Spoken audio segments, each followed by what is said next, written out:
Hello and welcome back. This is KurossuElemenze with another episode of my solo speedrun of Dragon Quest IX. In the last episode, we beat Morag, the Hag, and now we are running back to Stornway to inform the king and princess, well, what the princess already told her father, about the events of what happens. It's mostly going to be nothing but plot pushing this episode, so if you're looking for nothing but battle, go ahead and next episode should have it. And right here, I'm getting my just desserts. Officially, the Wight-Right Knight is taken care of, so the king is holding up his end of the bargain and inviting me to raid his treasure stores. The rest of the family seems genuinely happy, and of course the princess has to give her a nod. She said not to tell her dad, but I have no idea of what actually transpired while I wasn't there. And off I go to the tower. This is actually only going to have one upgrade for my current gear. And after that little juke, into the treasures. The two blue chests will respawn, but mostly it's nothing. The gold rosary is actually the same defense as the item that I replaced in right before the Morag fight, but it has more magical mending, so it increases the potency of my healing magic. It's a major reason I even deigned to go get that piece of gear. And now that I've finished with looting the castle, I'm going to leave. I will return at some point to pick up an item, but for now I'm putting Stornway Castle as far behind me as possible. And here's a little cutscene to tell us what to do next. Stella, of course, can see the benevolence, even though we can't, so she is blatantly pointing out that fact. Hey, it's there, you can't see it, it's really screwy talking to you about this. And she wants us to go back to the Starflight Express, which is the magical choo-choo that runs across the sky. I decided to use a Chimera Wing to fly to Angel Falls just because I thought it would be more time efficient to run from this city than it is to run from Stornway all the way through the pass and then back again. As of yet, I have not healed up, so I'm down to pretty low mana, or MP, I guess, magic points. The enemies around here, though, won't give me much grief. They will almost definitely run away if they see me. And now we're back to the magical choo-choo. And Stella, of course, is unhappy with the cosmetic appearance. She, of course, freaks out and immediately decides that we need to check out the inside. And gotta admit, the music's alright, but it does get old after a while. And here we go. That's right, she freaks out because of a little thunder shock, I guess. She pieces together that, oh well, we are doing the right thing. We do need to have the benevolence to get the choo-choo back in order. And she, of course, insists that we will be able to get my Celestian powers back. So, off to go do more good deeds we go. And I'm just gonna use another Chimera Wing, fly my way to Zier. This way I can pick up a cheap heal without going into the Stornway Inn. There's extra dialogue in the Angel's Fall Inn, that's why I didn't go there. So now that that's handled, I'm going to go ahead and heal up and run to the next city. There was unfortunately a bit of extra random encounters that I just couldn't avoid. They were the types of mobs that rapidly pursue you, no matter if you try and juke them or not. the only way to really get them is to get them caught on something or to juke hard, which would have just thrown me into more enemies. But you'll see that coming up here in a moment. Again, most of these enemies should leave me alone.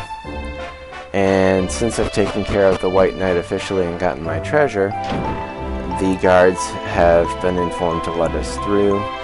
That's what the guard would have normally said there. The man on the bridge would have offered us an optional quest, which I had no intention. And here are the pains of this area. The leafy larrykins, I believe they are. At least this incarnation, yes. They are rapid chasers on the overworld map. They have a high speed, and they call for help. So they can make random encounters take quite a bit of time.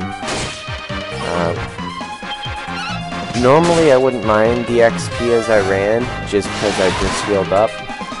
But this is an instance of where I had no more need to grind on piddly monsters like this. In the next video, actually probably consuming almost all of the next video, I'm going to be dedicating my time to high XP yielding mobs. So fighting these random encounters were actually detrimental to the speedrun aspect. There's actually going to be an issue though of balancing out the grinding on the high yield XP mobs and running through and completing the time challenge. But that aside, most of these enemies, well, this enemy at least, is a repalletization of the other mobs that I fought back by Zir. And the name of the game is just run as fast as I can to the city on the overworld map.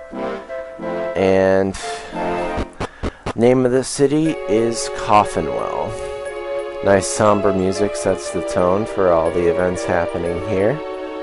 It's a small city, and what I'm doing is advancing the plot as sequentially as possible.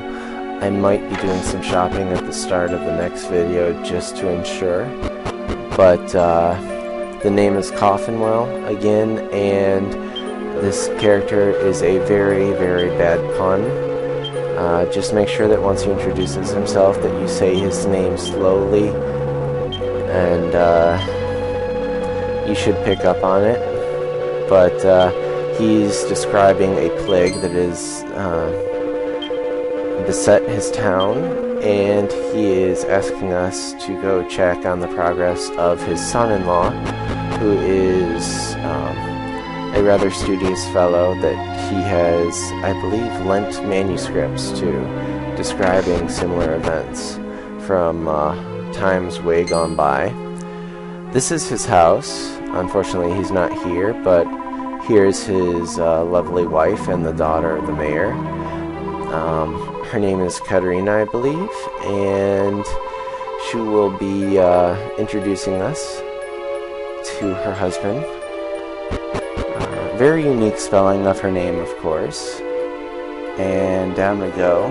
He's got this lovely little laboratory under the stairs, like any dungeon troll. I can say I can relate. But she just did a special knock, and rather than the game pulling us through with her, we have to go up and activate the event ourselves. And once we come in, we of course get to hear about how busy he is deciphering the text of the ancient events.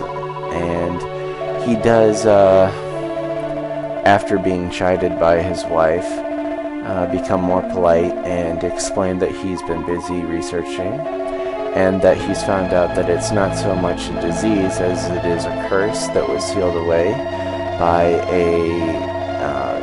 the people that lived here many, many moons ago. And the curse could have feasibly been unleashed by the earthquake, and like everyone else who ever does an LP of this game, I'll try not to say it much, but the earthquake is blamed for 90% of the early game. And now that we've handled the Wight-Right Knight and we're actually getting up to the high XP yielding mobs, I believe that it's either at this point or after this town that you can officially say that you are out of the introduction to the game, and it's only taken a couple hours. It's not too bad, and we will definitely be heading on with our adventure. With the information that we get from him, we have to return to the mayor, who says that thank you for getting that. Oh, he's kind of wimpy. I'd feel better if you went with him, take him this key. Or it's his daughter that says that. I'm not sure.